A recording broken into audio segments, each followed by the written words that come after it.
you very much. I'll start again. Good evening, fellow councillors, officers and members of the public. Welcome to the first Planning Policy and Local Plan Committee of this new council. Apologies for absence and substitutions, please. Thank you, Chairman. I have apologies this evening from councillors Ian Leonard and Bradley Thompson. Neither of them have been substituted. Thank you very much, Mr. Ford.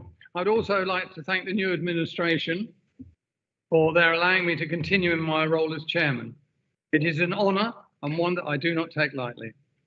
I would also like to thank and welcome the portfolio holder for planning and housing, Councillor Andy Baker, and the chairman of our planning committee and sister committee, Councillor Fowler, for attending our meeting. I will ask before each vote for any comments from both councillors. Declarations of interest, do I have any? Oh, I'm going to go back to minutes in a minute. Okay. I know that, I've got that. Yeah. Councillor Fairley? Thank you, Chairman. I'd like to declare a disclosable pecuniary interest in and non-registered interest in item number 7 on the agenda, report of the Director of Planning, A2 Norwich to Tilbury, 2nd of consultation. The land area to be impacted by proposed cable routes, pylons and substations in the district of Tendring. That immediate family do own farm land along these routes. This is the same for wider family members and friends. I've been granted dispensation under section 33(2)(c) of the Localism Act 2012, allowing me to participate and vote. The reason for the decision is on the grounds that it's interests of persons living in the authorities area station to be granted, and the sole ward councillor for Ardley Bromley, the council has the opportunity to voice its residents and concerns of acting best interest of the council decision maker regarding these proposals. I also am the ward councillor for Ardley Bromley in relation to Thank you very much, Councillor Fair. Duly noted. I also, I suppose, ought to declare an interest. I am a town councillor and my ward is Frinton Ward, and the indicative entry into tendering is next door to my ward, maybe through my ward, and certainly through the top part of my ward. And so therefore I declare that as an interest. Right, minutes of the last meeting. May I sign these as a true record for those who are still here? Thank you very much.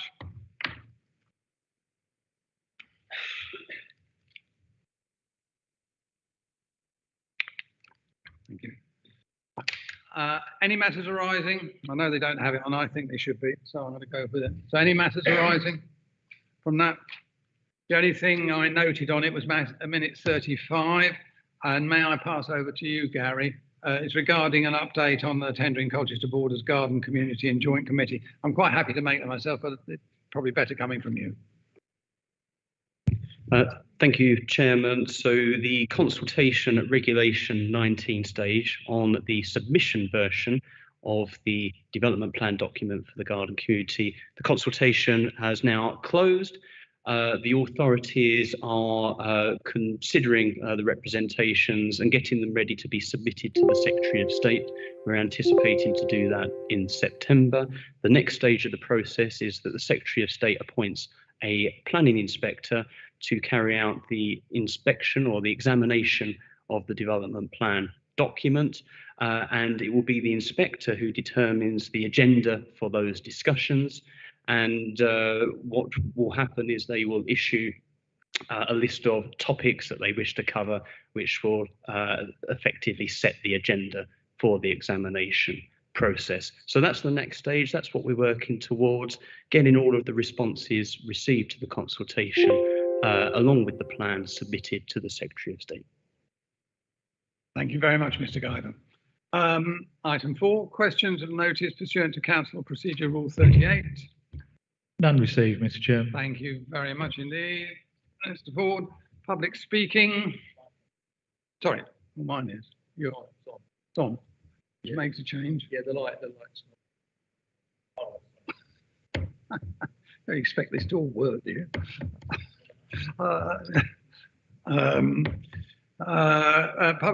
So public speaking, do I have any public speakers?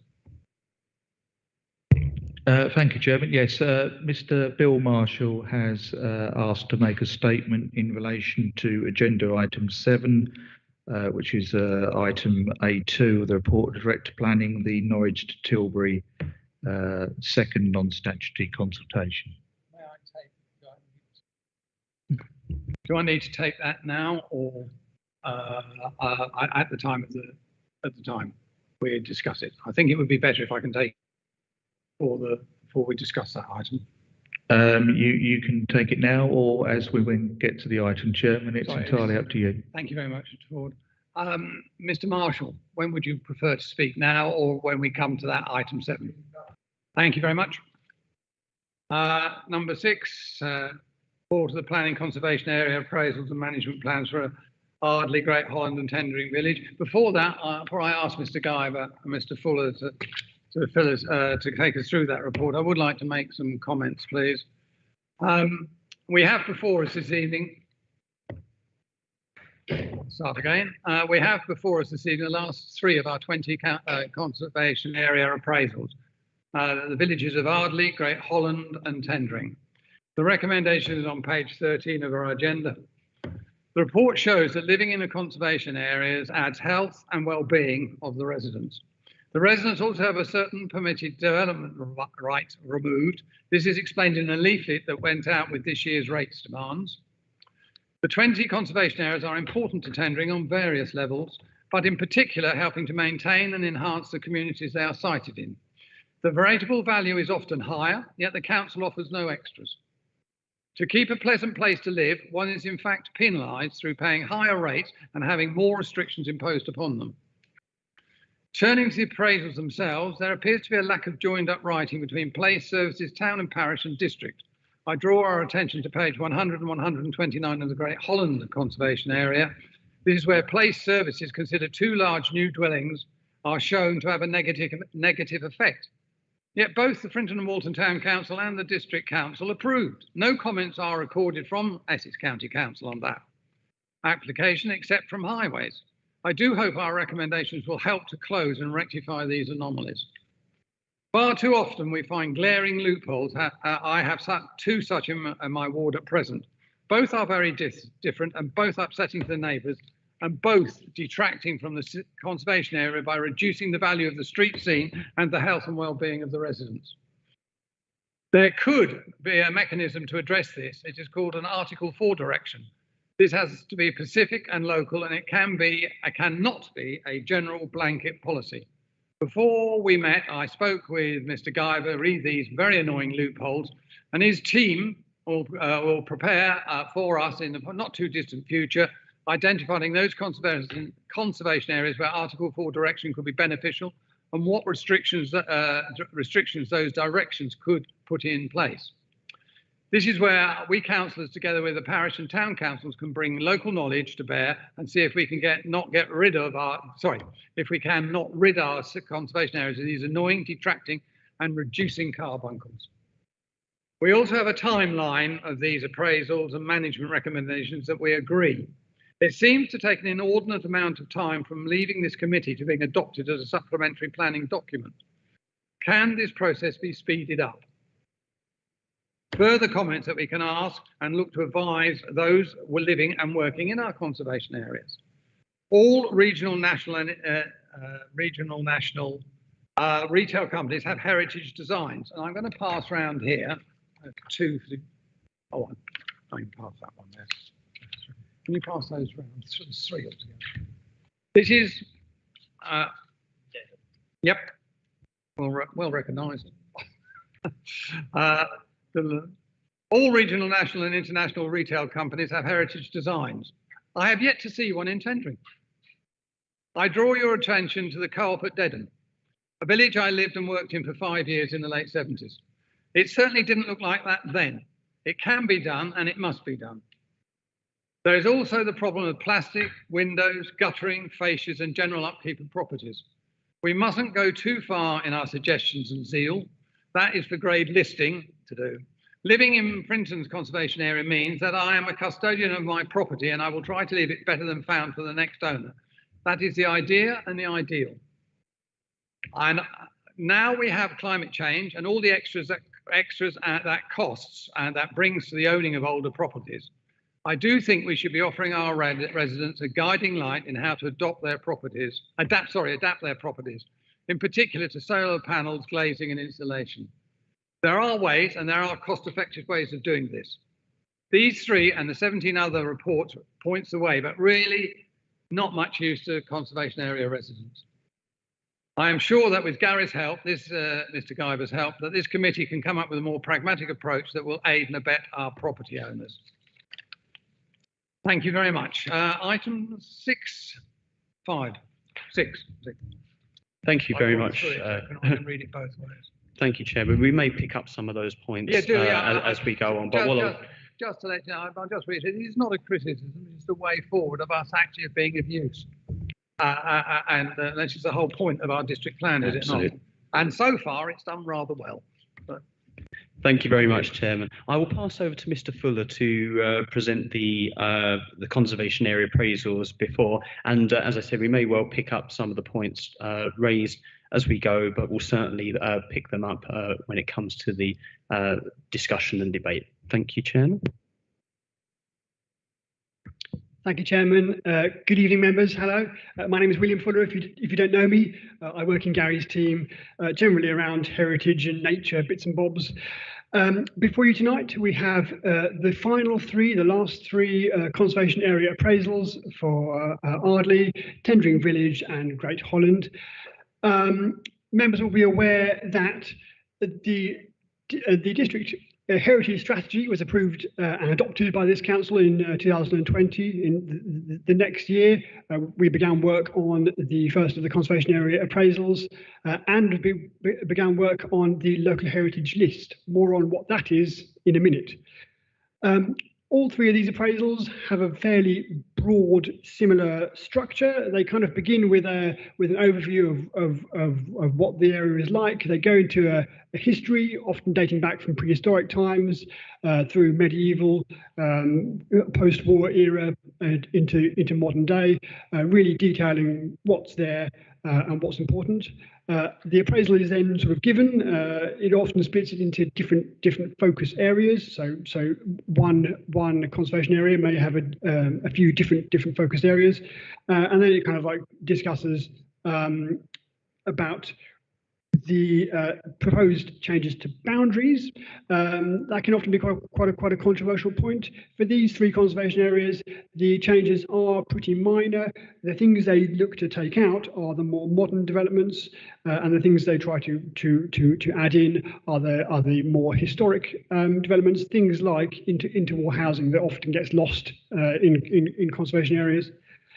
The appraisal goes on to look at heritage at risk. For these three conservation areas, there are no structures at risk, and the conservation areas themselves aren't at risk, which isn't the case for many conservation areas in Tendring, so that's a definite positive.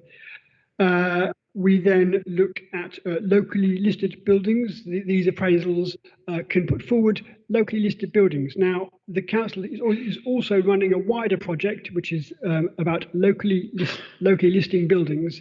Now, as you may know, Historic England can list buildings that are of historic importance, but the district council can also locally list buildings that are locally historically important. So these appraisals put forward a number of properties in each conservation area which could be historically important, and it gives you a bit of description about why they're important. Then to really finish off with, there is sort of opportunities and risks and proposed amendments. Now this kind of gets to some of the points that the chairman was making just then. Each conservation area is very unique and it's very different, but oftentimes they do suffer from broadly similar problems, which includes installation of UPVC windows and doors, alterations to fenestration, including plastics, and then alterations to properties themselves, including inappropriate signage. And then also kind of more tertiary things like inappropriate use of street furniture, modern street furniture, and neglect in public areas often. So kind of all three of these conservation areas have kind of broadly similar issues to them. The proposal itself does put forward ways to mitigate that, which does include the insertion of Article 4 directions. Now, this committee has discussed Article 4 directions, I think it may have been a couple of years ago, maybe in a year and a half, where I think that time it was discussing mandatory mistly, where a number of UPVC doors and windows have been put in. What your officers recommended at that point, and I think we'll probably agree to that continually, is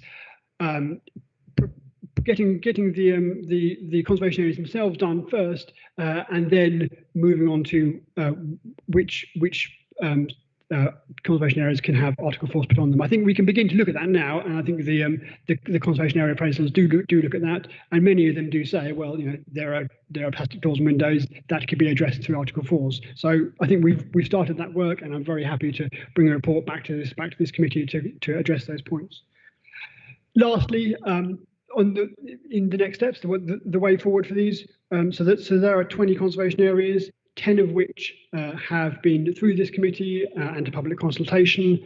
I've received a number of, I think it's 3 or 4 final versions, which are going to come back to this committee and then go to cabinet to be formally adopted. So they're coming, and then the last 10 are to be to go out to public consultation, and that can happen pretty soon. That can happen in the next couple of months. So I think we're happy to do that. It's just a question really of kind of manpower and when we're all free to actually host the consultations. Yes, I think that's pretty much it from me. I'm happy to take questions and comments. Councillor Fairley. Thank you, Chairman. First of all, a general question. The conservation areas themselves, when we're looking at our own planning applications, they are very much taken into account. When we look at what we may have coming forward by way of nationally significant infrastructure projects, what account will be taken regarding conservation areas?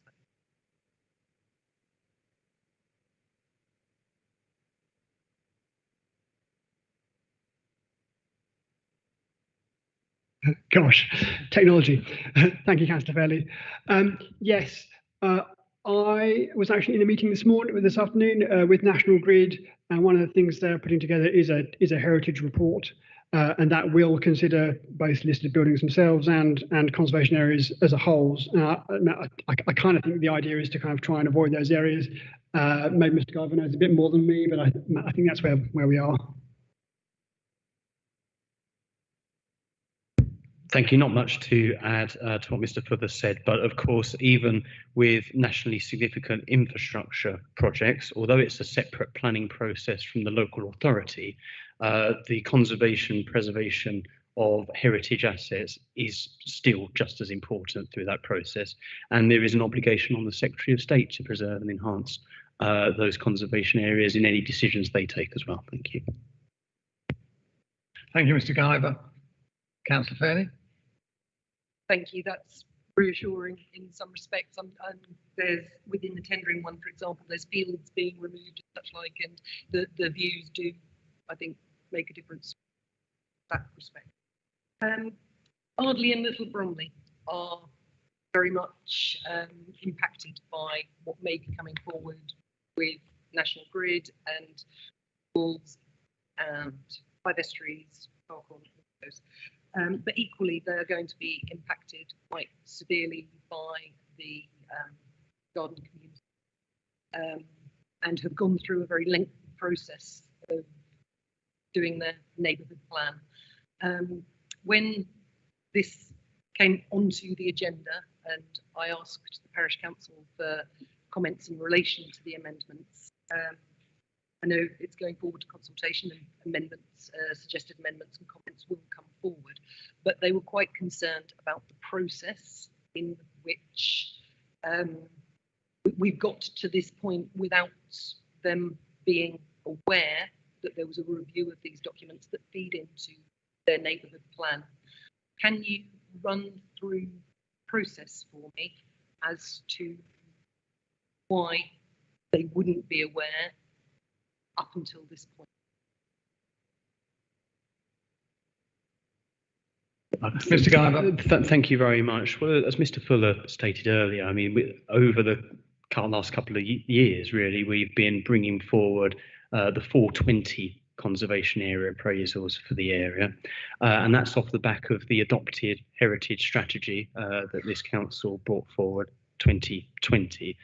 So the parish council would have been able to be aware of the process that the district council was going through.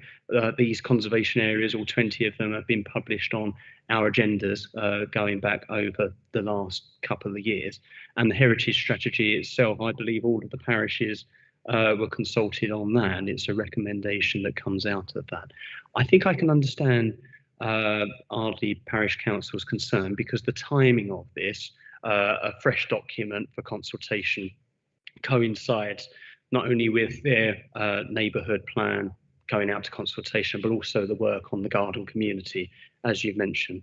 But what I would say is that in many respects, the district council is in a similar boat, because we have produced our local plan, adopted our local plan, and our local plan shows the extent of conservation areas across the different parts of the district.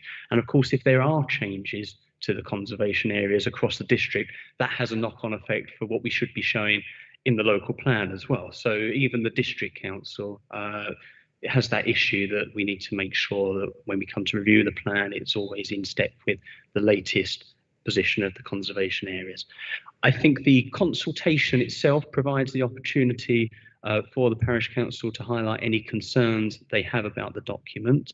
As part of the examination of the neighbourhood plan, I believe it's only right that there would be an opportunity to make the inspector aware that the conservation area appraisal is out there. As officers, we think it's a helpful document for the parish, actually, and I hope it sort of helps to reinforce some of the objectives that they have for their area. I think it's just the timing is perhaps a little bit unfortunate. I'm not as concerned about what's happened as perhaps they are, and we'd be more than happy to discuss with them directly what the implications are going forward. Councillor Fairley. Thank you, Mr. Yes, Guyver. I think that discussion would be welcome and very useful. Parish councillors volunteer their time, and it's an awful lot of hours of responsibility together their neighbourhood plans, and I would expect to see more neighbourhood plans coming forward within coming months and years. And I do think it's important that they feel that their views are taken to account at the earliest possible stage. Many of us attended a briefing for the corporate plan, and actually it all relates to engagement and service and residents feeling as if they have ownership in some respects of their area, and their parish councils are doing the best for them they can. But when they feel excluded from a particular thing, I don't think that's overly helpful. I think we could do better. With that in mind, when it comes to the recommendation, Chairman, I wonder whether I could ask for perhaps an extra 0.3 to be added in some way that would, I don't know, enable the portfolio holder perhaps to take into account where neighbourhood plans are in place. I'm not sure of the wording or anything like that, but if you could just consider that, please. Certainly will. If you haven't got any wording that I can pass to Mr. Ford, we have to cast his highly experienced eye over. I think it would be an opportunity to. It's no good asking me. I'll muck it up. With a neighbourhood plan in progress is engaged at an earlier stage. In regards to Ardleigh's specific plan, just a couple of things to point out, if I may. First, on page 68, where it says there are currently no Article 4 directions. Ms. Councillor Fairley, which page was that? Page 68. I was just trying to ask Mr. Ford to carry out your instructions. Sorry. So it's page 68. Thank you.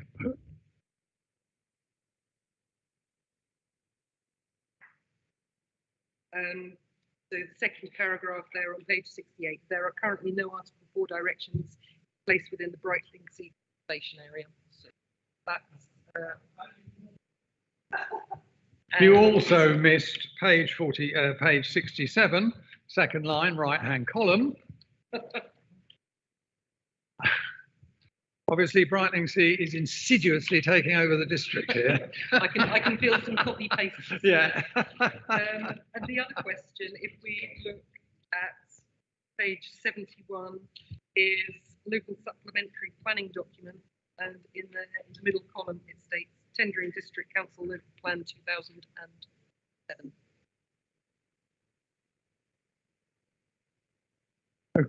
That's right. Did you want a response to that? Just in terms of why is it the Okay, certainly. 2007? Yeah. The answer is that that's wrong. And Mr. Fuller and I will be notifying police services of that immediately tomorrow morning. Thank you. See what I can do, Chairman.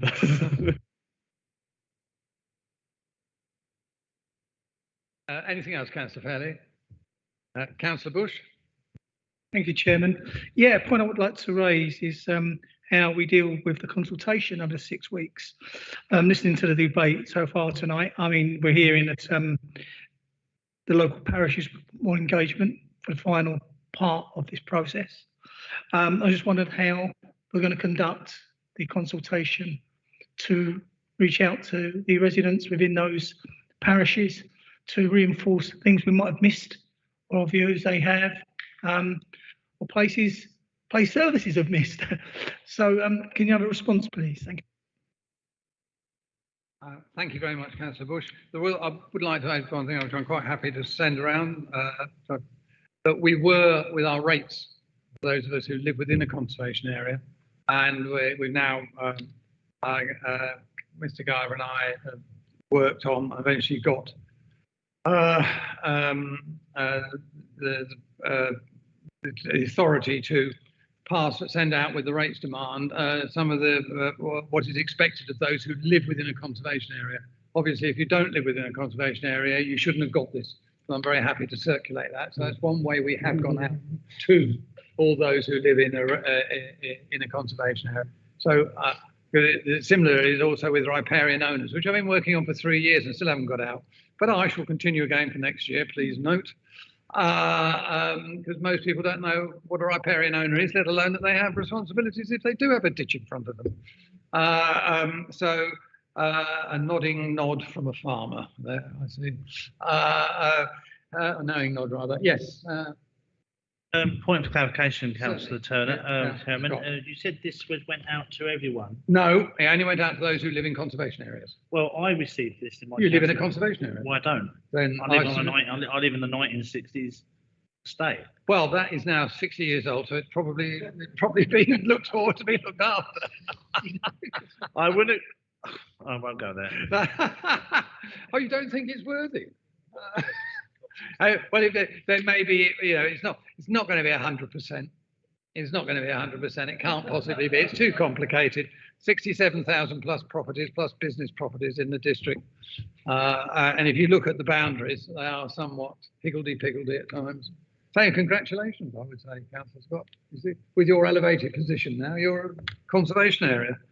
So I hope you haven't got plastic in your windows.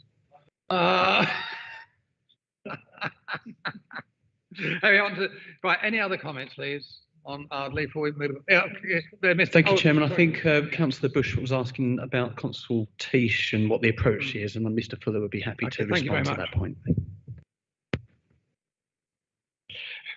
Thank you, Councillor Bush. Yes, the way these things normally run is we will we'll put the reports on our website. We'll also write to every person that lives in the conservation area, and we'll draw a circle around that as well. So kind of like I think it's a couple of 100 meters outside of that as well. So if you're just outside but not actually, in the conservation area, you'll get written to as well. And then we'll email across also to all the statutory stakeholders, parish town councils, and local members. So yeah, so we do try and cover so it's a pretty good spread. I'll take Mr. Bush, Councillor Bush first, and then I'll take. Yeah, Councillor thank you, Will. So there's no sort of intention to actually put some sort of exhibition on display in the village halls, because in some of those areas there's a lot of historical knowledge, and that on display with good engagement. And I just think that's a very important thing to consider. Yes, thank you for reminding me. We do also do public exhibition events as well with the large boards. Yes, I did completely forgot about that. Yes, that is something we do. Did you wish to come back, Councillor Scott? Thank you, Chairman. On page 23, you have the village of Ardley, and then you've got the area of the conservation area. But if you're going past the post office and you're following it round, if you're heading towards Dedham or in Colchester Borough, there's sections of thatched cottages in that area. Will that come under the conservation area? Because there's quite a lot of historical buildings that are not in this catchment area, but you go off through Ardley, follow it round if you're going towards Dedham. And there's an area there of thatched cottages, a hamlet of houses which are worthy of a conservation area, and I'm surprised they're not on this list. Or is there a plan to do small hamlets? I know I keep going on about this every time about small hamlets of historical interest buildings. I'd be interested to know whether we're going to, because I know for a fact further around past Springfield and Shrublands, further around you have a selection, array of hamlet of thatched cottages, which I think are worthy of being in the conservation area.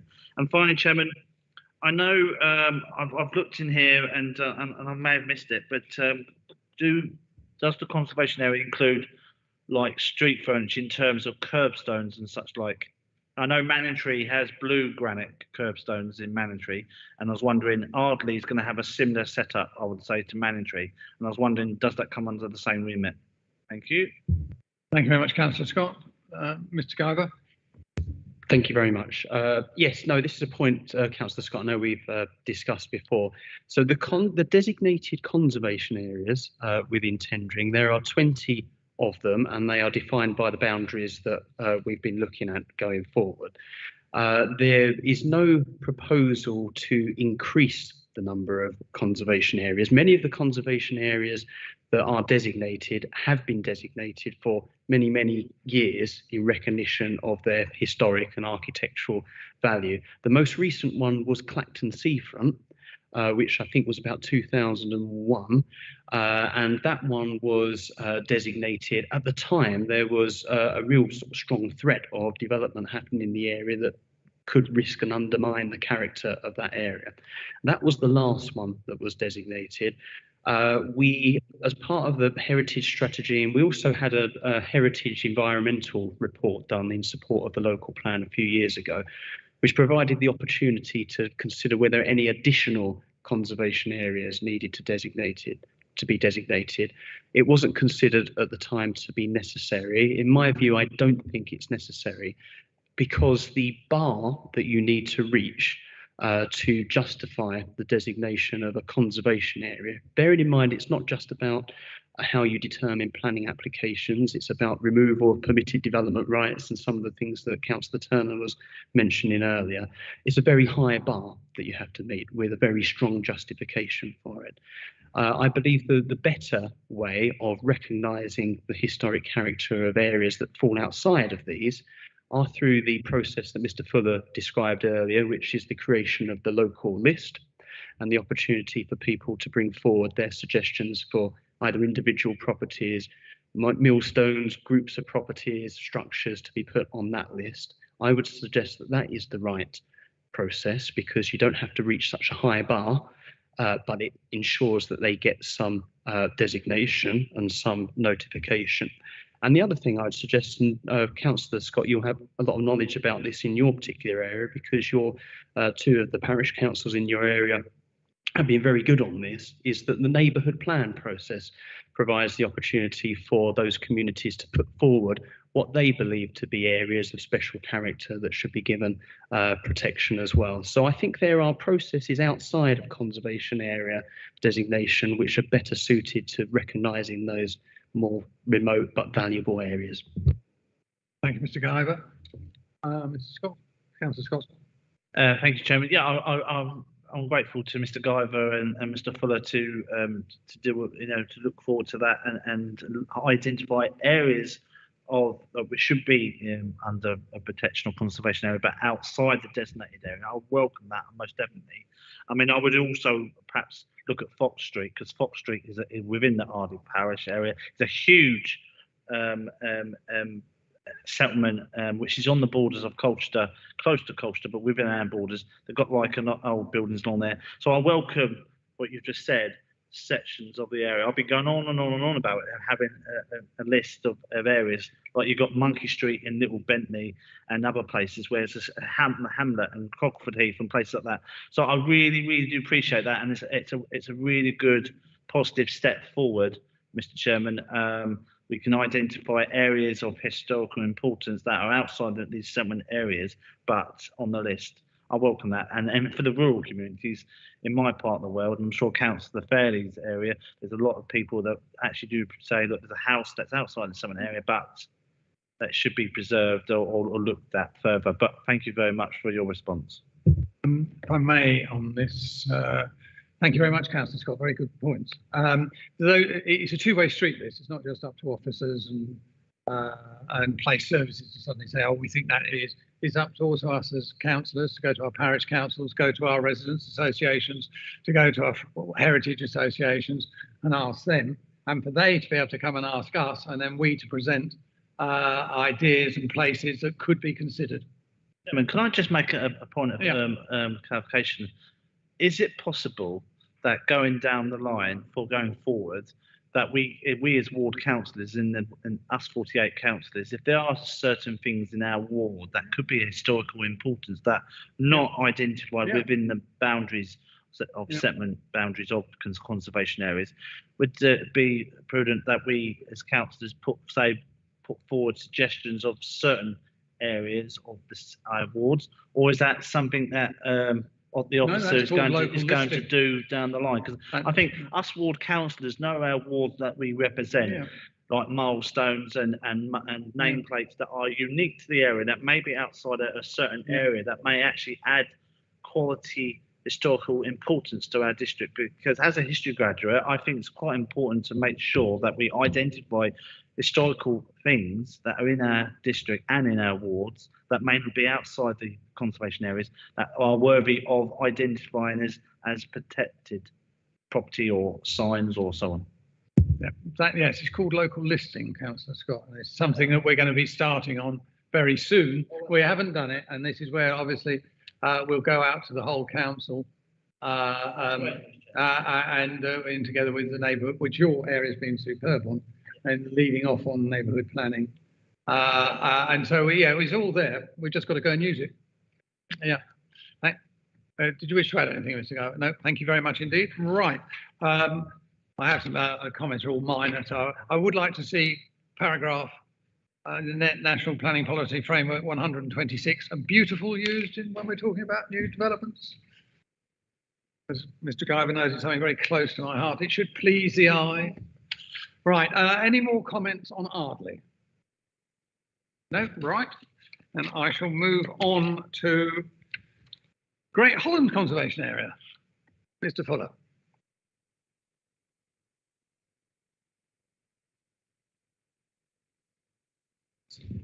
Excellent. Yes, I mean, I'd really put these three together. Really, I've not really got much more to add.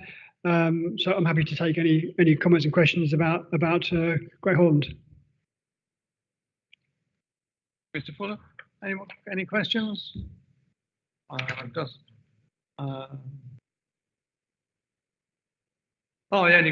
one or two, if I may. I'm trying to kick off a debate here. I noticed on page, and the page numbers I'm going to use here, the agenda page numbers, which are on the left-hand side, halfway up on the left-hand, rather than the actual. That'd be page 87. And I'm just wondering why we're using kilometres. I thought we'd left the European Union. We're now back to miles. And by the way, if they don't control the sea from look after us, our sea defences from 2055 onwards, when you read 2.1 of Great Holland Conservation, it will be a port again. Well, I'm not joking. I've been fighting that since 2009.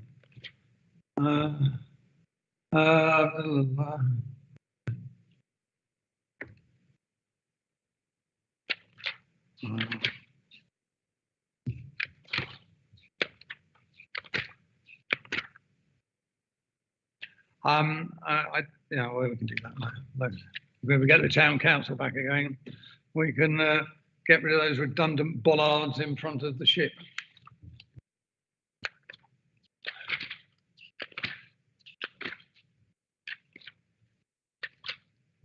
I do enjoy the fact that these are very thorough, and as you quite rightly said, Councillor Scott, they're, as I said, I do enjoy the fact that these are very thorough, these appraisals, and I also enjoy reading the history. Yeah, I have no more comments on that. So, if there's any more comments on Great Holland? No, poor Great Holland. I will move on to Tendring Village conservation areas. Anything to add to that, Mr. Fuller? No, right, fine. Any comments from that?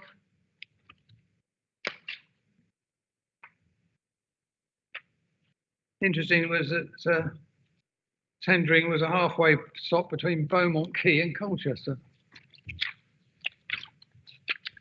we don't protect Great Holland sea defence, it may become that again.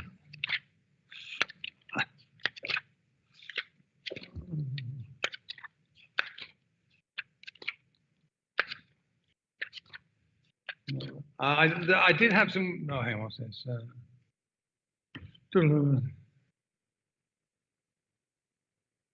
I did have some comments from the local councillor there, Mr. Councillor Harris, which are certainly very good observations, but they're not really something that I can put to the committee. So I pass those over to Mr. Guyver for him to answer Councillor Harris directly. And obviously then he can forward it to the parish council when it goes out to consultation.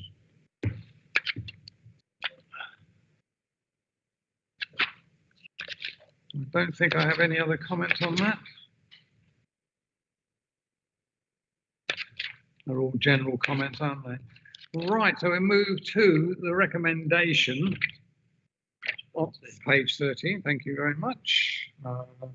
There's, yes, 23 that is. 13. And did you have? I did. Sorry.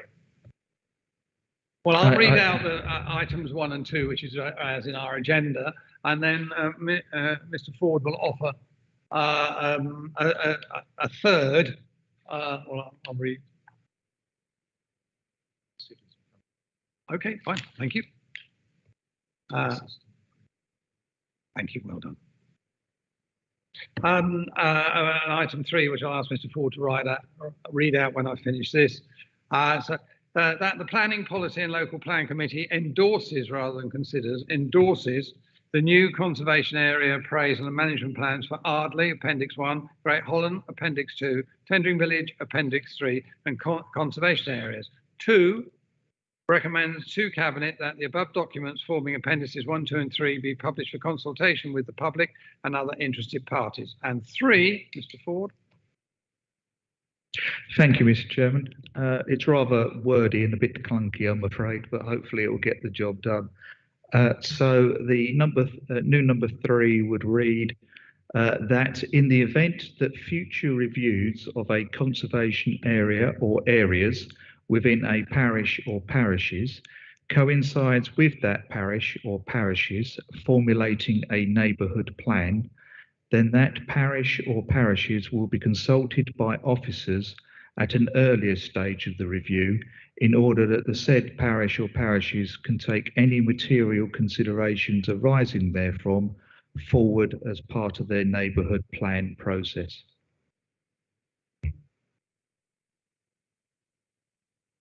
Councillor Cossons. Yeah, but I'm quite happy with that, but this is then only an additional item 3 to the ones that are covering the 3 appraisals that we're doing, because I think in fairness that should actually cover all appraisals for all villages and all areas, including the ones that have already been carried out. So surely that should go almost as a separate recommendation to cover the whole of the appraisals, because otherwise you're only actually adding that thing to these three and not for all of them. So I understand that. Mr. Ford? It's worded so that it will cover any review that is done of any conservation area within the district in the future. It's not just for these three, it is for all 20 at any point that they are reviewed in the future. This will occur if there happens to be a neighbourhood plan being formulated by a parish council at the same time. That's the intent. Thank you, Mr. Ford. Mr. Guyver?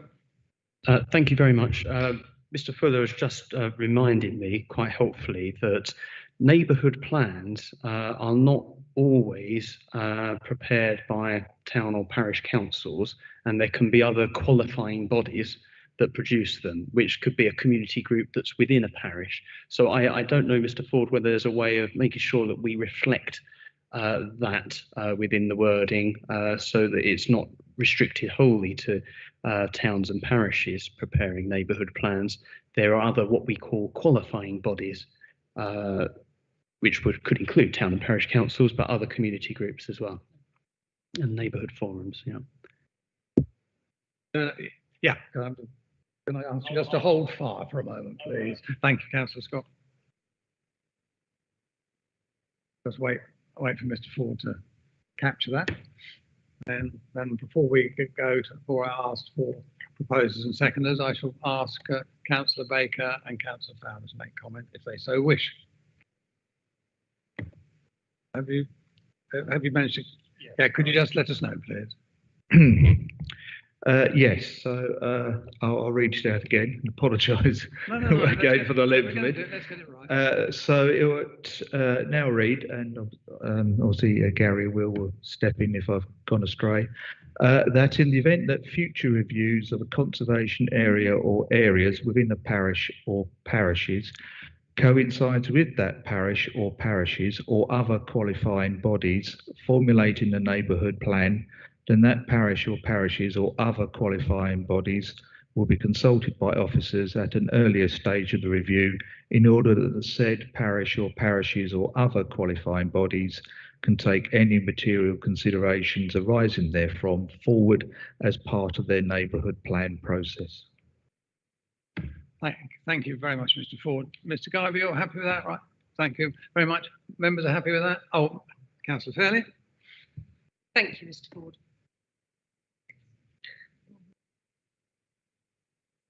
Oh, fine, thank you. I was expecting. You caught me out there, Councillor Fairley. Thank you. Councillor Baker, did you wish to comment or offer anything up? Thank you very much, Chairman. Interesting debate and also the comments that have been made. And having read the report, as you know, I'll read everything that's put in front of me virtually. Very comprehensive. And just want to comment on the fact that the heritage strategy for this council was adopted in 2020, and here we are in mid-2023, and we've had 20 done, 20 conservation area appraisals done. So I think sort of some praise should be gone to officers and this committee and your forebears for dealing with it and putting them forward. So, you know, these last three, we're there now. So I look forward to this coming forward to Cabinet, hopefully whenever next Cabinet is. I think it's September. So if it's on the agenda, we can get it out for consultation.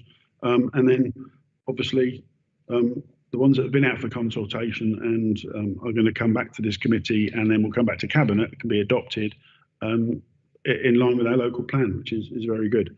I look forward to seeing the local list. I think it'll be a long one. And I think it's sort of been, you know, maybe we should have done this a little bit earlier, but let's get it done and let's get it on into the review of the local plan so it's in there and protected. I totally agree with you, Chairman, that I'd love to see processes speeded up because things do seem to take far too long. And I'm glad to hear that we actually sent out notes to those people that probably may not realise they live in a conservation area, and they're going to put UPVC windows in, and it makes it look quite bluntly bloody horrible. So yeah, let's get that all done. And I am one of the few that do know what riparian ownership means, unfortunately, because I have a river, believe it or not, running through my ward, even though it's probably not no wider than one of these desks. Thank you, Chairman. Thank you very much indeed, Councillor Baker, for your kind words. I know the committee much appreciates it, past and present, and in particular the officers for all their work and effort they've put in. Yeah, it's been an absolute pleasure, despite something like just under 5,000 pages of reports in the last 4 years. Thank you, Councillor Fowler, and thank you for your patience. Thank you, Chairman, and thank you for the invitation. And I totally agree with Councillor Baker's comments regarding the amount of work that has gone into the appraisals, and with the local listing, I think there's an opportunity there as well for a lot more heritage preservation, which is good to see. So I'm very pleased about that. Thank you very much, Chairman. Thank you very much, Councillor Fowler. All right, on to item 7, and I will call Mr. Marshall. Six. Oh, sorry. I said we have to vote. Oh, well, we don't bother that here. Assume. And we all know what the first 3 letters of that word spells. May I call for nominations, please? Proposers for the. I propose that. Thank you very much. Yep, lovely. Do I have a seconder? Councillor Bush, thank you very much. All those in favour, please show. Thank you very much. Right, now we can move on to item 7 and Mr. Marshall. And once again, thank you for your patience and thank you for your attendance. Believe it or not, it is appreciated.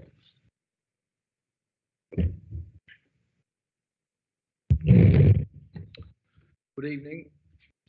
It should be noted that there seems to be no public engagement in this important development within Tendring.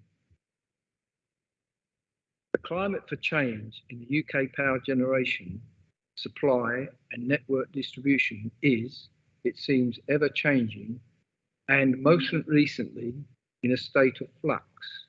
Mr. Gove's very recent statements on the NMPF and national infrastructure projects and their funding indicate this project, the Norwich to Tilbury power lines, will not take place as proposed.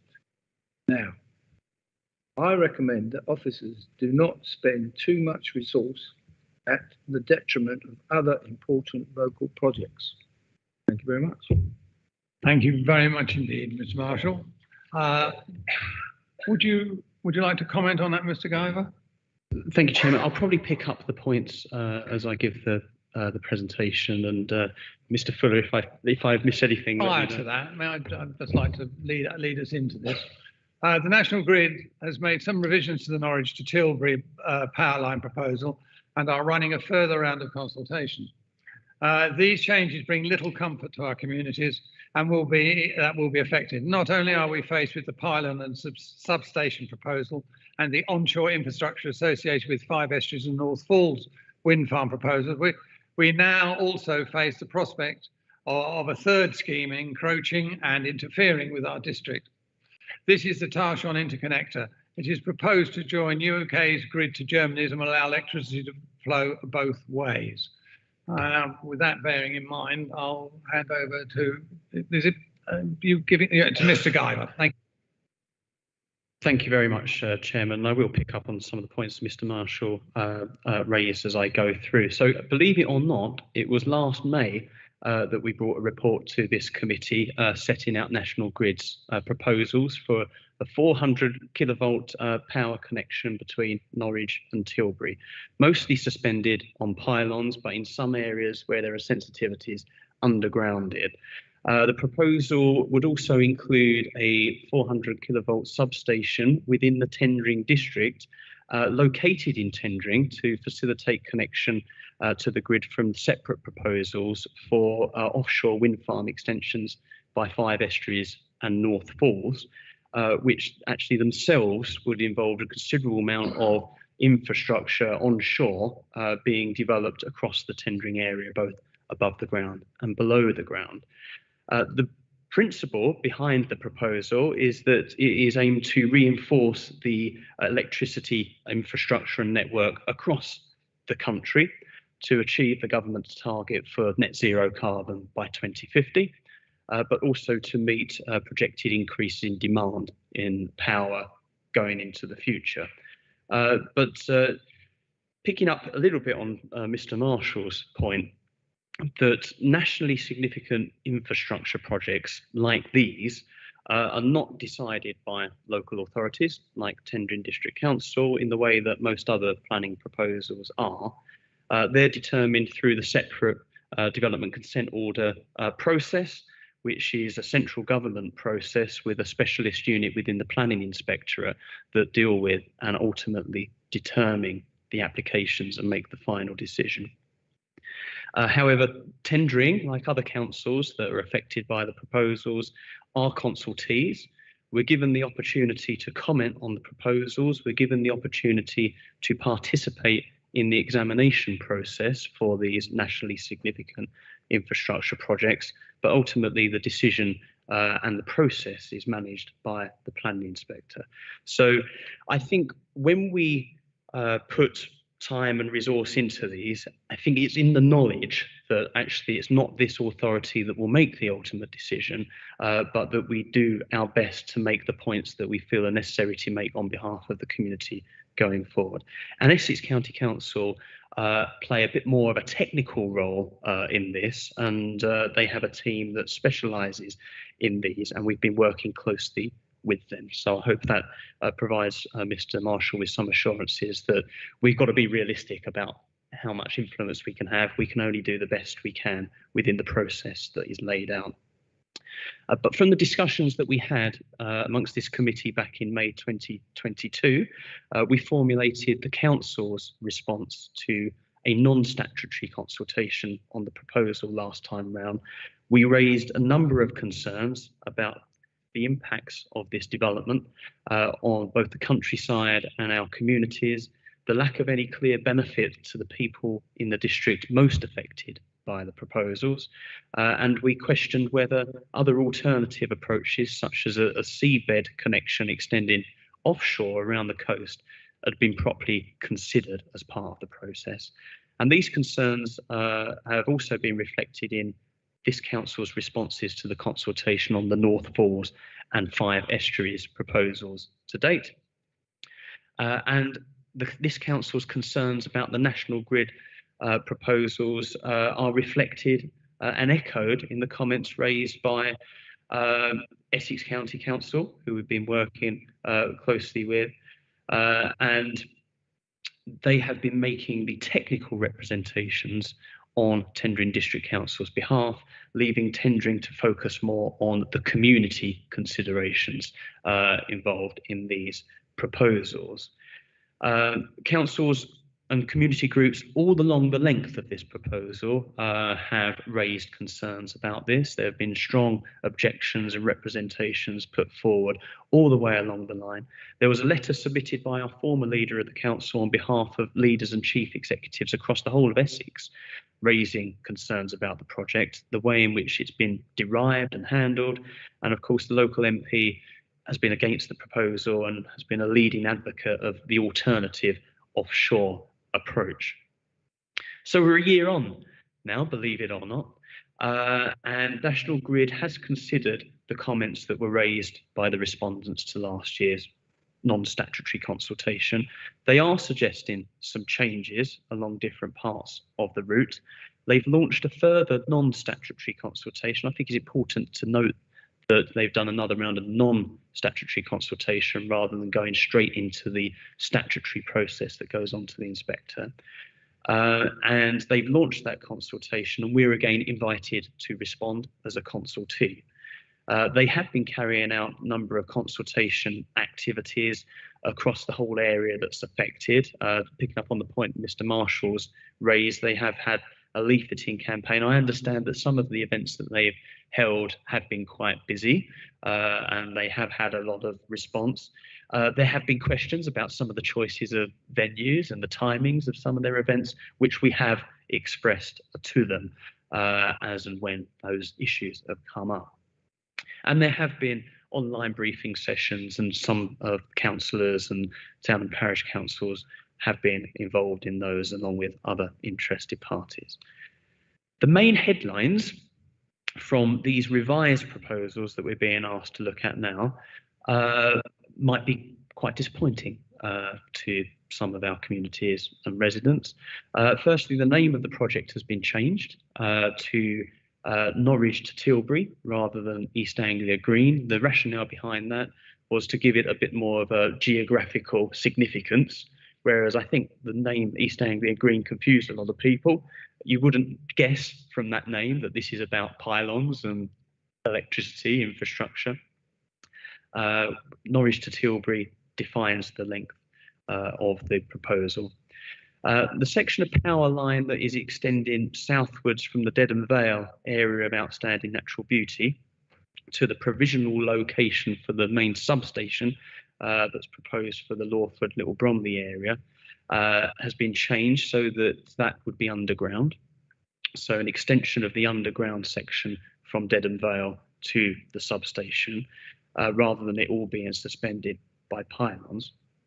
But the power line coming out of the substation and extending to the north of Ardley Village and out of the district towards Colchester will still be above ground. So even with the revisions, there is still proposal for a line of pylons to extend to the north of Ardley. So not really a massive change in principle.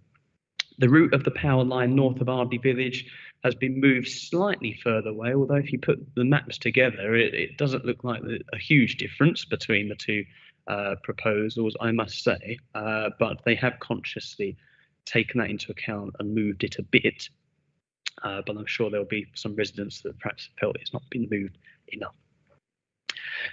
Further work is actually being carried out under a government-funded scheme to explore alternative approaches, because I think there is a recognition that perhaps National Grid have jumped at this without having evidence that other approaches could be taken.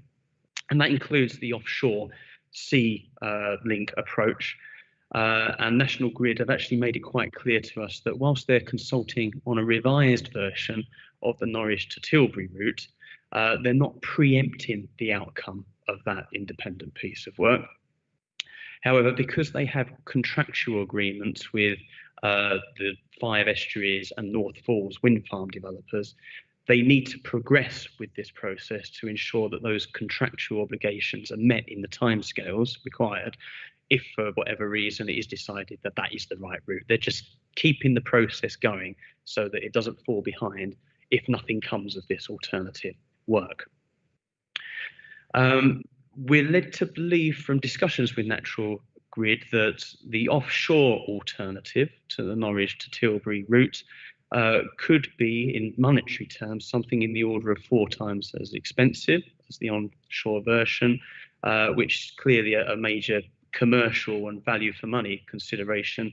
I suspect there'll be a few people challenging the basis on which those sums have been derived, but that's the advice that we've been given to date. Potentially,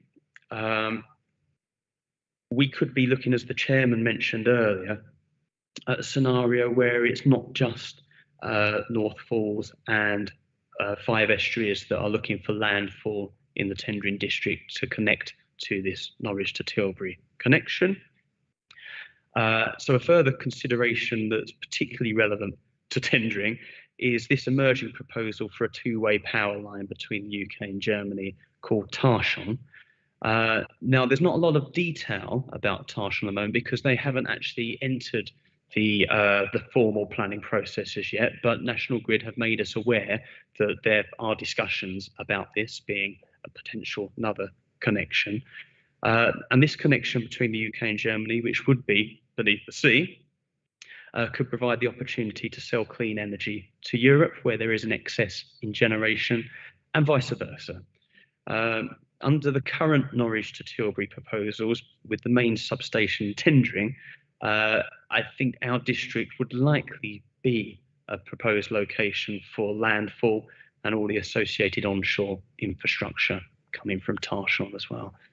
So potentially, therefore, we could be looking at a scenario where tendering is the home to a 400 kilovolt main substation on the Norwich to Tilbury route, 2 customer substations serving North Falls and 5 estuaries respectively, and a further substation or converter station for Tarshon.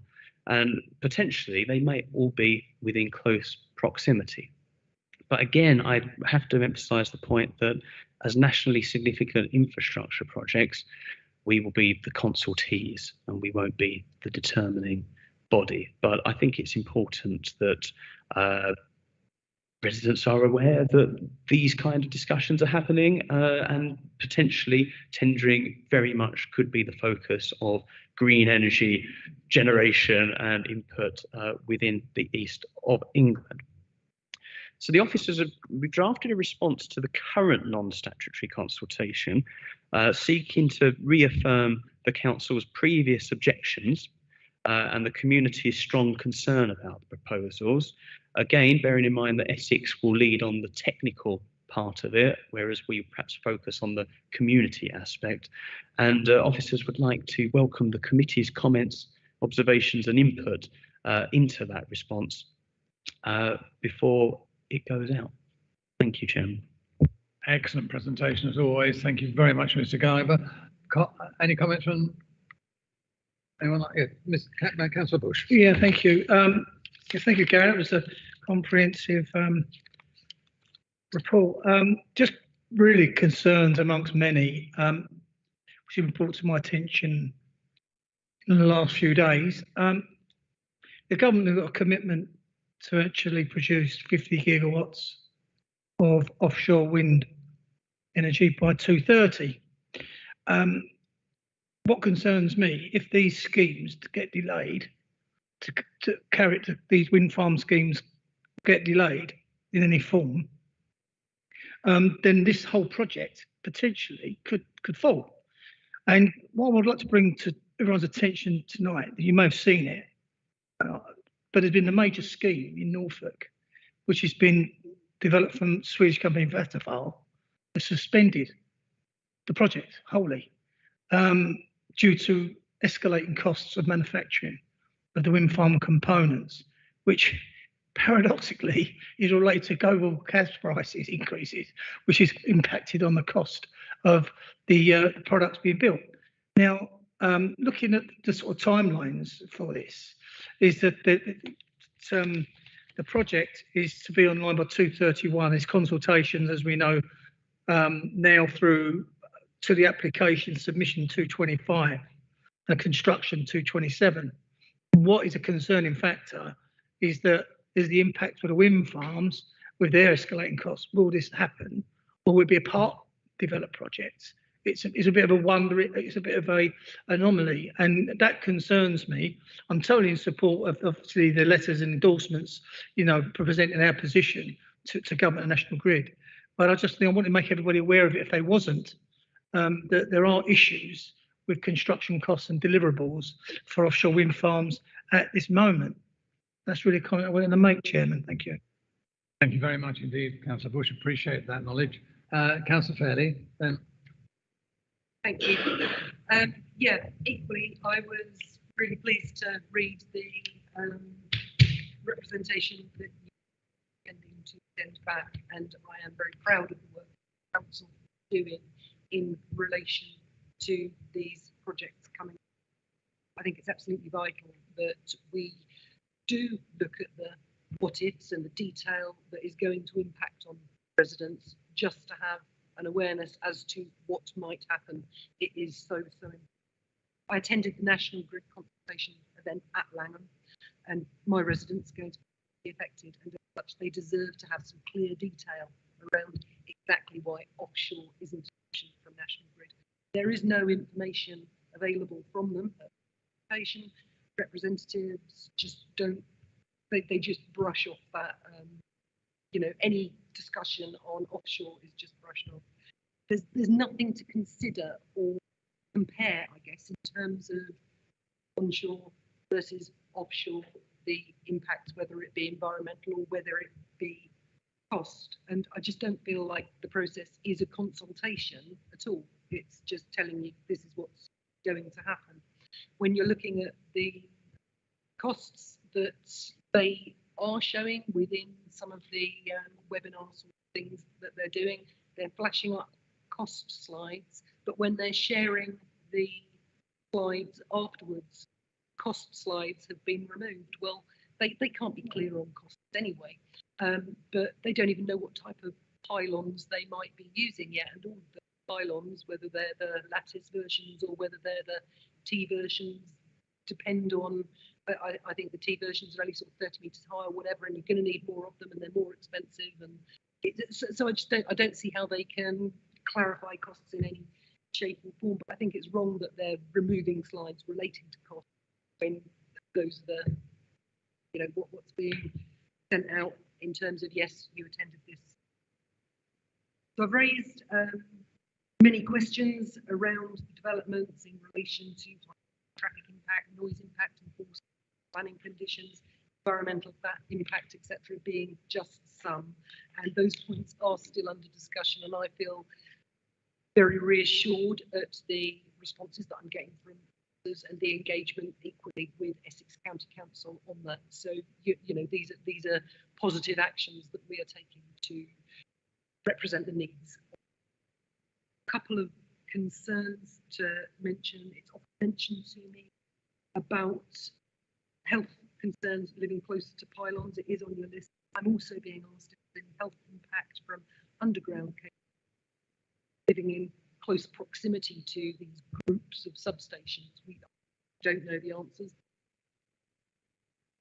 To me, landowner meetings are raising more and more concerns on impact of soil health and biodiversity along cable routes due to currents and vibration. Is there any information available around that? Land drainage is a huge concern for Little Bromley, as is the possible impact on well water. I know that Dalcour McLaren are ringing individuals at the moment, and I spoke to Joseph Bingham, I think, from Dalcour McLaren, who is making inquiries. So at least they are engaging in that respect. Conversations around easements for underground cables have also raised a question for services access in tendering further down the line. Will there be any impact on services in future or extra cost to our residents, to this council? If service providers find that they can't get across the routes that are cutting through the district due to. So there may be some points to consider in response, which I do think is very robust as it is. But overall, the risks and impacts of projects on our residents, I think, still need to be far, far clearer. I'm concerned, I think we're all concerned, that we don't have any level of assurance.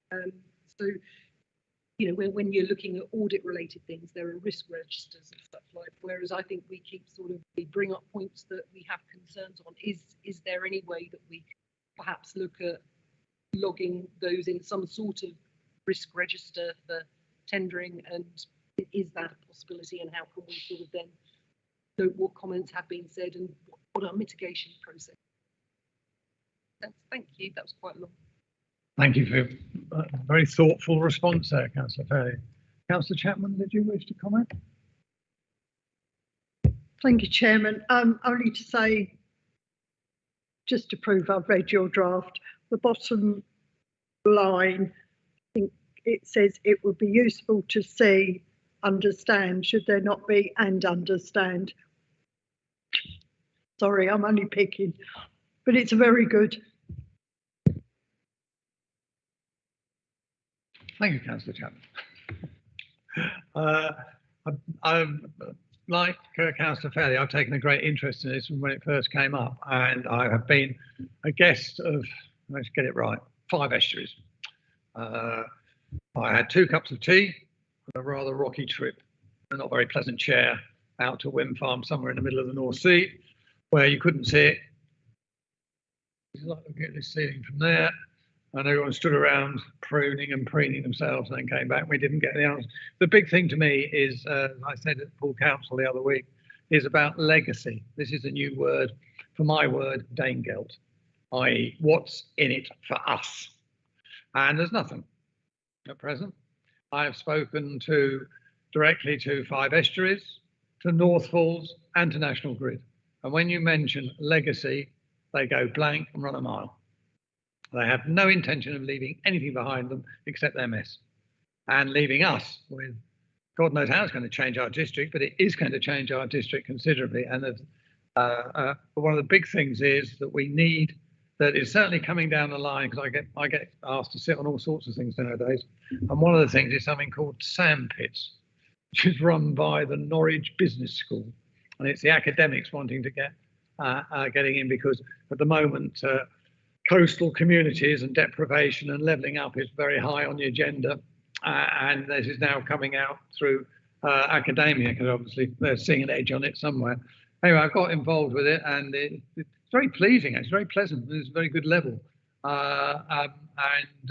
One of the things that's strongly coming out of it, and certainly for South Suffolk, with Sizewell B coming up, and that is horrendous.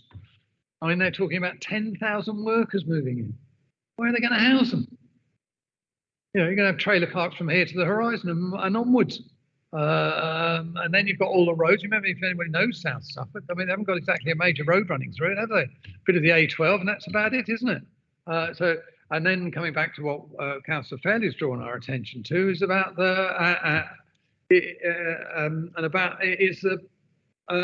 what they call them, the build roads or the haul roads, isn't it? And you were saying, you know, reading one of your emails, that 120 metres wide, this swathe is going to go right across our district.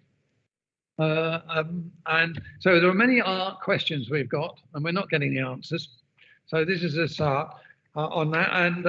And before I do propose this, I'm not sure I can do it anywhere else on this one. What has also come across, if I can find it, my desk, we came actually to this afternoon from Ian Davidson in his updates. And it's planning changes to speed up delivery of vital infrastructure. And the frightening thing is, what do they have on the front page? Pylons. And it's a consultation between now, yesterday, was it 26th today? 22 days ago then, 25th. 25th to the 19th of September. And it doesn't look like we'll have another one of these committees before the 19th of September. So in conjunction with the recommendation on this, I would like to add that if you're so willing, I'm very happy to share this with us all and also have us all have an input in it and then ask the officers to draw something up. But if you don't wish that, I'm very happy to liaise with Mr. Guyver and his team and with Councillor Bush, the Vice Chairman, the three of us, come up with something which we'll submit to you before we put it out to to Cabinet, for Cabinet to take it, to endorse it and put it, or change it, whichever they choose, to then send it out to whichever government department this is. Would that be acceptable?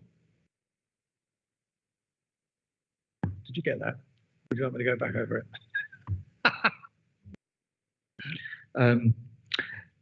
Yeah, we could probably go back over it in a minute, but I think as we're taking a vote, I can't ask for a vote without giving due notice. So I was also going to point out that Cabinet is not due to meet again until the 6th of October. Right. Which I think is after the due date. After the due date. Thank you very much for that, Mr. Ford. If that's the case, we'll pass it on to Councillor Baker and leave it with him to find the legal way of us submitting it as part of this consultation. I really think we must. Yeah, is that right? So with that, yes, of course, Councillor Scott. Thanks, Chairman. I know going forward, it says the next statutory public consultation is 2024, and I know when they had the last round of public consultation on the 8th of July at the Lawford Adventure Centre on the same day as the tendering show. Now, it's I don't know if Mr. Guyver and the planning officers can possibly informed then to say, when you do your next round of consultation, perhaps don't have it on a day where everyone's been going to somewhere else, like the tendering show or maybe the air show or something. You know, it says 2024. It's a bit vague in 2024. All I'm saying is, how if they want people to turn up to add their opinions and views to something, it's not to coincide with an event like the tendering show, or even better, Chairman, if they had the consultation, perhaps a stall or something at the tendering show, because 20-odd thousand people turning up, I'm sure they will get a very good rate. Right. A riot rate, whatever you might call it, Councillor Bush, but I'm just saying the return rate would be way, way higher than having a load of people turn up in the Venture Centre. This idea of consultation, as I said it at the all-member briefing last night. So you've got to, there's only one way of doing it. You're going to get out to people and really see what reality is. It is by going and speaking to people directly and the post reply or a post replied envelope. That way they can do it anonymously. They can come back, and that's when you get the truth. As all of those who've got re-elected can attest to. Well, that's how we did it, didn't we? We didn't just sort of phone up or put a booth up because we knew it wouldn't work. Mr. Guyver.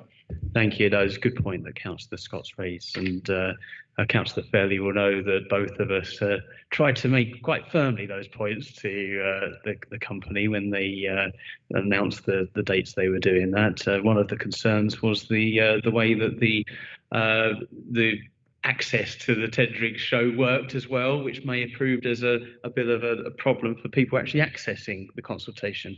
As it happened, I understand that the consultation was fairly well attended, believe it or not, but yes, not through a lack of trying. Councillor Fairley and myself did make those firmly to National Grid about their choice of venue and date. Thank you. Very much, Garvey. Yes, I was all due to go up till the tendering show was mentioned. And I've sat far too long and too many queues in that lane. I'm just going to hang fire on this one before I ask us to go to so before we go to a vote, Mr. Ford is doing his usual magic and coming up with an addition, an addendum to the recommendation. Is there any comments from Councillor Baker? Thank you, Chairman. I was just reading the bit of email that Mr. Davidson sent out, and I know I said earlier that I'd like to see things happen faster, but in this occasion, I'd rather they didn't, because one of the reform areas is to support a faster consenting process, which doesn't sound. But there again, they're probably, and I'll say this publicly, the government will change their mind next week. So, you know, exactly. But yeah, interesting debate. I note in the recommendation that it says that with agreement of the leader and the housing planning portfolio holder, a final version. If I can make a suggestion that obviously you be consulted, Chairman, as well on the final draft, and then we're all happy and it goes off if that's appropriate. Thank you. Thank you very much indeed, Councillor Baker. Appreciated that. Yes, be noted by the officers. Councillor Fowler. No comments as such, Chairman, but just a quick question to Mr. Guyver, if I may. Is there a timetable for the statutory consultation? There is. I may have missed it. I saw obviously that the non-statutory consultation ends at the end of 21st of August. Thank you, Chair. It's a very broad timetable as it stands at the moment. It seems there's it's included in the covering report that statutory public consultation would happen in 2024. They probably can't be any more specific than that, because obviously there needs to be an opportunity to consider what comes out of this non-statutory consultation. There's this independent piece of work by the government-funded organisation looking at those alternatives as well. And I think part of the reason why they've gone for another non-statutory consultation is that in the event that that independent work doesn't raise any surprises or requires a change in approach, at least it keeps them broadly on timetable to go for the statutory public consultation in 2024. the submission of the application in 2025, and then the examination and decision 25-26 to allow construction to begin in 27. They probably just can't be any more specific than that because they won't really know what they're going to be faced with in terms of the comments coming back to them. Mr. Guyver. Councillor Fowler, did you wish to come back? No, that's fine. Thank you. Thank you, Mr. Guyver. Thank you, Chairman. Thank you very much. And just wait for Mr. Ford.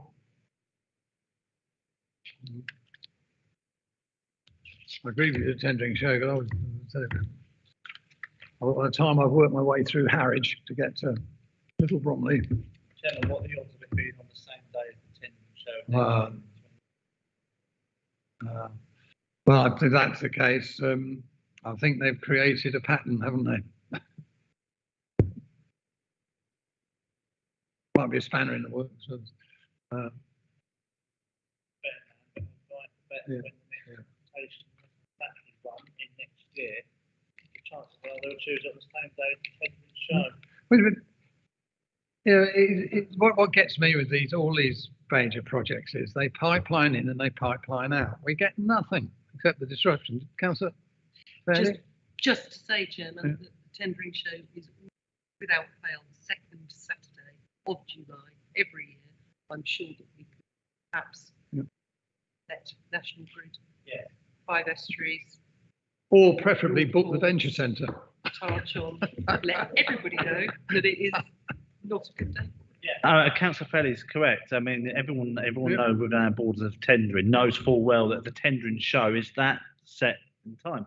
But people that work at the National Grid or people that work in London and everywhere else probably don't know about tendering district council area. No, they don't. And it might be a good idea if offices perhaps inform them that if you're going to do a consultation exercise in 2024, perhaps use an event like the tendering show where most people are more likely to go.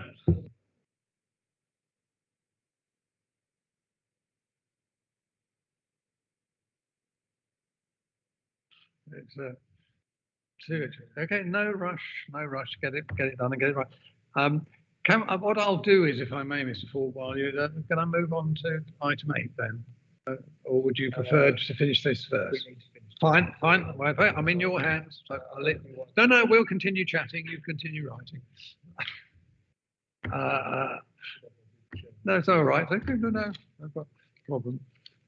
It's all these. When I lived in Snowdonia, which was a very deprived area, 1970 I went up there. 3/4 of my staff, firstly, they all spoke a foreign language, or I was the foreigner rather. They all spoke Welsh as their first language. They spoke English to me out of courtesy, and in fact I wouldn't have paid them. And secondly, 3/4 of them had cold running water and an outside loo. That's the level it was in 1970. In fact, I was offered my first house for £35, and I didn't have the money. I could have taken it. Seriously, I'm not joking. That gives you the level. But large companies coming into areas like that, we couldn't wait to get them here. Why?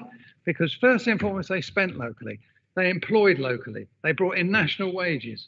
They came along and the managers lived locally. They sent their children to school locally. They became involved with the community.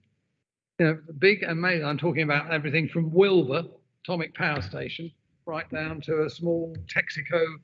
I don't know what they call them, where they used to keep fuel for sending out to their stations. From that and to the local quarry, which was the biggest slate quarry in the world at the time, and it was major. We loved them coming in. Now we dread. Yeah, are we ready? Yes. Oh, thank you very much. Yeah, something. I thought this was actually trying to, health and safety, isn't it wonderful? Apparently, it didn't go straight to the Norwich until.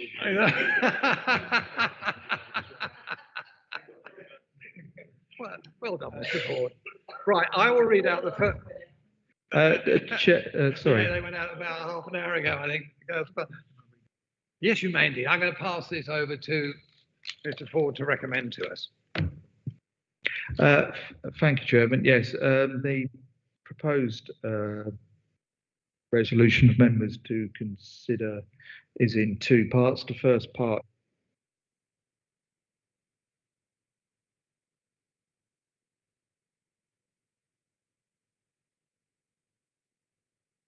again.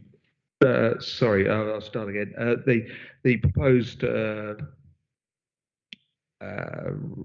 resolution is in two parts. The first part obviously relates to the Norwich Tilbury project, and the second part relates to the other matter that you've just raised. So the first part reads as follows. That the comments expressed by members at the meeting be incorporated within the draft response to the non-statutory consultation on the Norwich to Tilbury project, and that officers, with the agreement of the leader of the council and the housing and planning portfolio holder, submit a final version. Officers with submit a final version of that response to National Grid. And the second part is that officers, in consultation with the chairman and vice chairman of the committee, and taking into account the comments put forward by members of the committee, draw up a proposed response to the government on its nationally significant infrastructure projects consultation, which will then be submitted to the housing and planning portfolio holder for his consideration. Thank you, Chairman. Comments? I wasn't online. Okay, none. Thank you. Mr. Guyver, happy with that? Thank you very much. Right, could I have a proposal, please? Thank you very much, Councillor Chapman. A seconder. Thank you very much, Councillor Scott. All those in favour, please show. Thank you very much indeed. We got there. Much appreciated. Thank you very much, Mr. Ford. Right, item 8. Mr. Guyver. Thank you very much indeed, Chairman. So I'm going to give just a verbal update on the review of the local plan, thinking ahead to the process that we will be progressing with. So we adopted our local plan in full in January 2022, but to ensure that we keep the plan up to date, relevant as possible, the officers have already begun initial work on its review in consultation with the Chairman. The planning regulations require councils to update their local plans every 5 years, but the process for producing, even updating a local plan, can itself take a number of years, so it's important to get going early. And as many councillors and our residents will know from previous bitter experience sometimes, delays in the preparation of the local plan can have a profound consequence and can leave communities vulnerable to unwanted, unplanned speculative development. But by keeping the local plan up to date, we stand the best chance of maintaining local control over future growth and achieving development in the right places of the right quality and supported by the right infrastructure. Now, of course, we know that the council has a duty to plan positively for growth, to meet the projected needs of a growing population and of a ever-changing economy, but in a sustainable way that protects and enhances our environment. It's not easy. It will require some difficult and unpopular decisions, but we have the advantageous position that some of the developments proposed in our current local plan actually have long timescales that extend beyond 2033, and therefore could be carried forward into the next version of the local plan.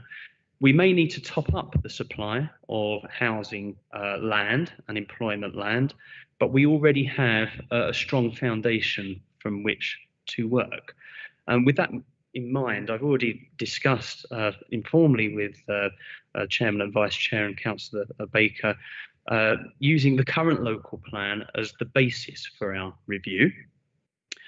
Rolling forward the plan period to extend its coverage into the 2040s, but improving, strengthening and updating the existing suite of policies as far as we practically can, rather than trying to reinvent the wheel and starting the whole process from scratch. But there are a number of factors that might impact on the approach that we take, and there's 3 ones in particular that I would highlight, and we need to consider these carefully in the coming months as we go forward.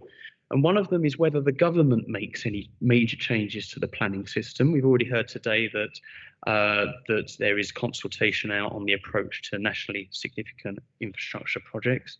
But also this week, the government has launched a consultation on changes to the plan making process, again designed to speed it up. I mean, officers, we're going to review those proposals, and likewise, we've got time to bring those back to committee for consideration in due course.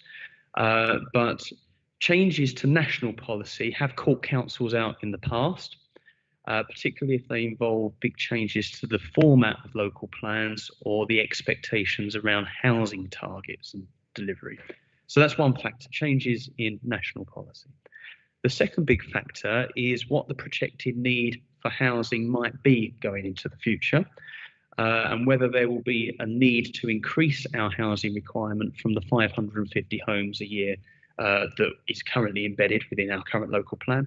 Of course, clearly the higher the requirement, the more land the local plan would need to find space for, over and above the sites we already have in our current local plan and those already with permission or under construction. So in time, there will need to be evidence to produce to help us to establish what that longer term requirement is, and that will have a knock-on effect on how much land we might be looking at. And the third factor is the council's ongoing relationship with Colchester City Council, and whether there's an appetite again to coordinate the overall local plan production across North Essex, or whether we stick with only a common position on the garden community, giving us the freedom outside of the garden community to progress the local plan to the timetable and to the format that we wish. That's something we'll need to consider in the future. Both options are available to us, and we will be giving some more thought to that in the coming months. Part of the local plan review process will involve generating and consulting the public on reasonable options for accommodating any additional long-term development over and above what's in the current local plan. And to inform this, part of the process includes a call for sites where we invite ideas from landowners, developers and the wider public and anyone with an interest to put forward suggestions to be considered as possible options going forward. And that will be one of the earlier parts of the local plan review process that we will look to engage in early on. Thinking of options, I'm not expecting any feedback on this tonight, but just to give you a flavour of the kind of things we need to start thinking about. For example, do we need to consider options that support the delivery of the opportunities arising from Freeport East? Of course, Freeport East was announced just before the current local plan went through the process, and there may be implications arising from that and opportunities that the new local plan might need to reflect.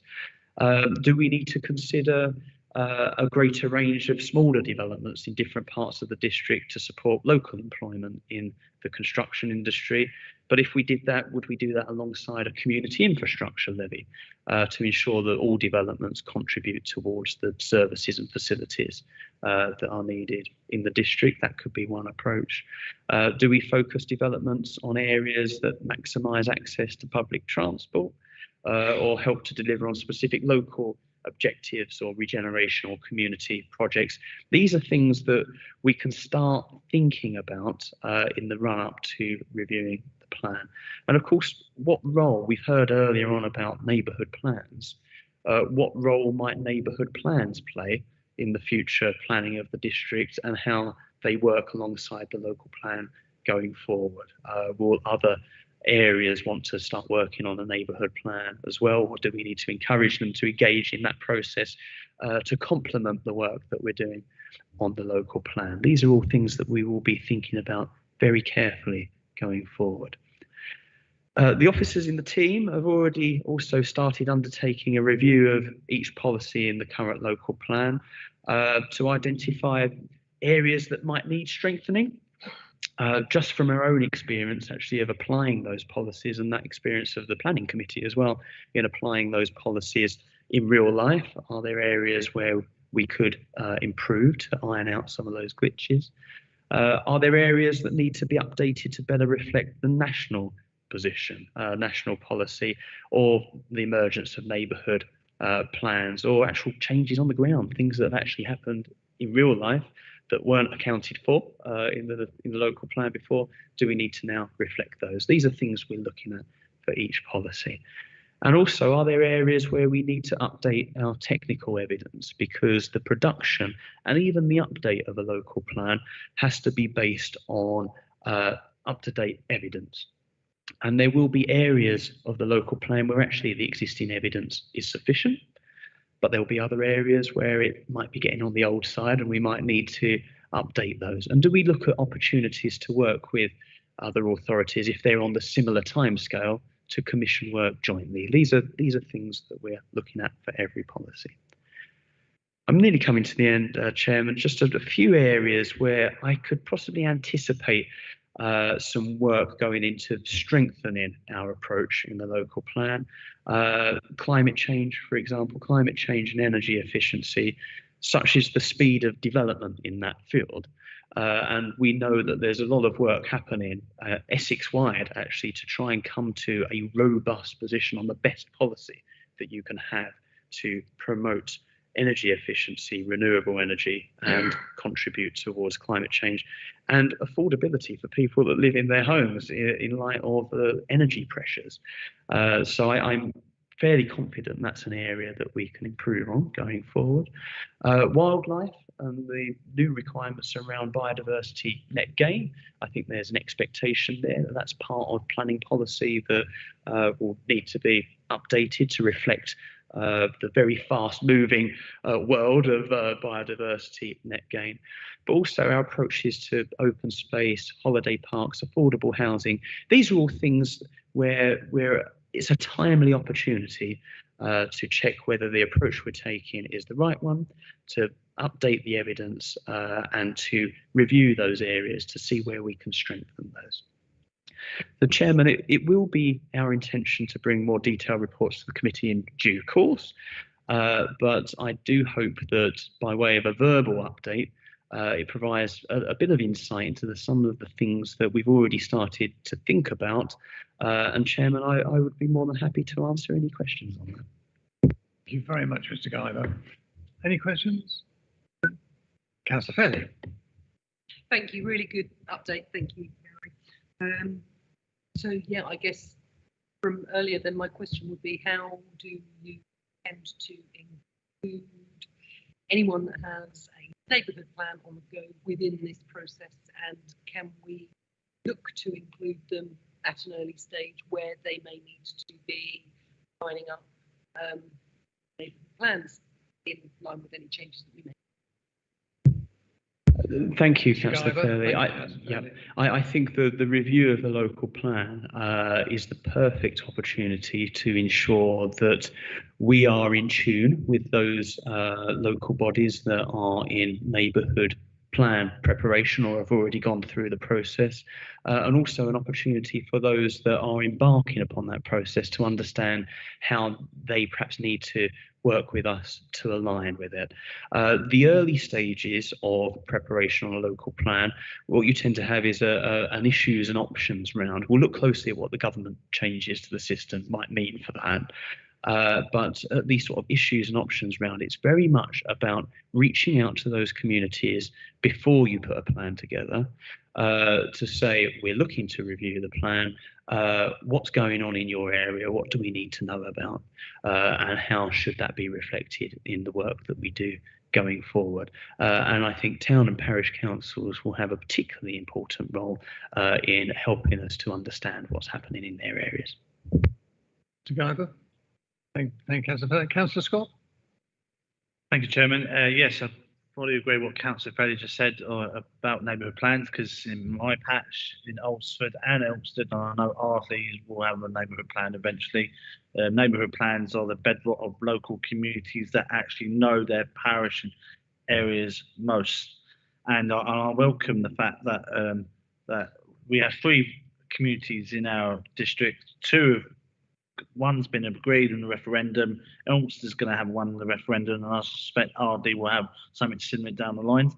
And I don't know whether the officer is perhaps going to reach out to other town and parish councils, encourage them to perhaps do a neighbourhood plan in their areas, it could make your job a little bit easier when going forward to a future local plan for TDC, because it will incorporate what those people and those communities want, right down to the lowest level in local government in town and parish areas. And I think it'd be healthy for reach out to other town and parish councils to see if they want to go down that route. I do know my parish of Alresford, one of the 4 villages that I represent, they are looking to the future of updating their neighbourhood plan going forward in the future. I understand it's every 15 years they were talking about neighbourhood plans updated to every 15 years for the neighbourhood plans, and I appreciate that we may have to look at updating ours in the future and coincide. But thanks for the update, and much appreciated. Guyver? Thank you very much. Yeah, no, I don't disagree with any of that. I think that is only right, that we give the town and parish councils, whether they're embarking on the process or not, the opportunity and the encouragement around neighbourhood plans. It's something that I think in different iterations of national policy we've seen in recent years. We haven't had the time to check the latest thing, but I think that the prominence and the importance of neighbourhood planning and beauty in new development, which is another thing that Councillor Turner mentioned earlier, are coming through as very strong messages through national policy. And I think we can take some comfort that we can reflect that in our discussions with town and parish councils.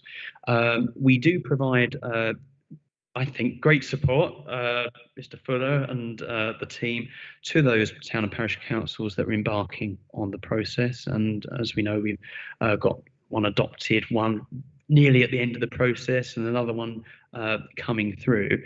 I think one of the big considerations for any town or parish council or other qualifying body that is considering neighbourhood plans is to have a clear idea from the outset of what they would like to achieve through it, because it should be seen as a positive part of the planning process that can bring positive change to an area. I think historically, and this is not aimed at any of our town or parishes at all, I think in the past it's seen as an opportunity to preserve everything and keep it exactly the same as it is. But actually it's more than that. You can, through a neighbourhood plan, you can achieve things of great local significance that the local plan perhaps wouldn't go into that level of detail on. So I take the point. I think we'll make a specific note that when we do that early engagement, we take the opportunity to find out who's thinking about doing a neighbourhood plan and whether they ought to be. Thank you. Any other comments? Any other comments? Anyone? No? Right. Well, with that pleasure, I have a pleasure in closing this meeting at 9:47, and thank you all for attending, and thank you for all. 1947. No, 19. Did I say 9? Well, 9:40. Yeah, it is 9:47 somewhere. I think probably somewhere about Moscow. So thank you all very much indeed for attending, and thank you very much for input. Well, I find it fascinating. So thank you all very much indeed.